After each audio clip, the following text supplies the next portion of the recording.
In ancient Greece, boxers fought in the open air with no corners, ropes, or rounds.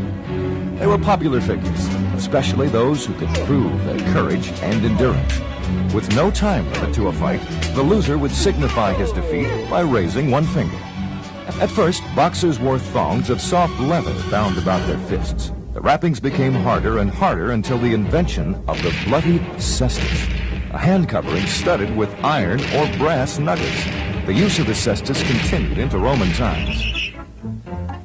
Through the Renaissance, the upper classes had better things to do. Boxing was only for the lower classes. Bare-knuckled fighting remained a poor man's activity until the 18th century, when James Figg opened a boxing school in London.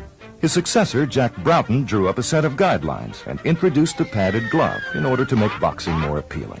Young noblemen could now box without bruising their faces, hands, or self-image. But boxing was still pretty rough, as it had been since the Greeks.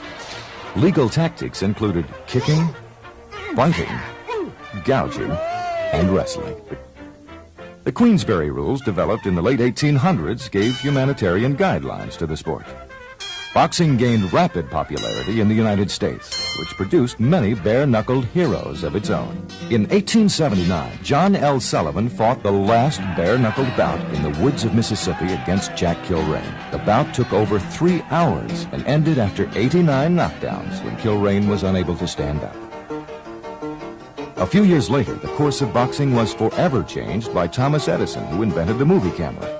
His first camera was housed in a large light-gathering tent he called the Black Maria. He paid Jim Corbett $5,000 to spar with a fighter named Courtney in his homemade studio. This is the first footage ever shot of a boxing match. The movie camera became the television camera,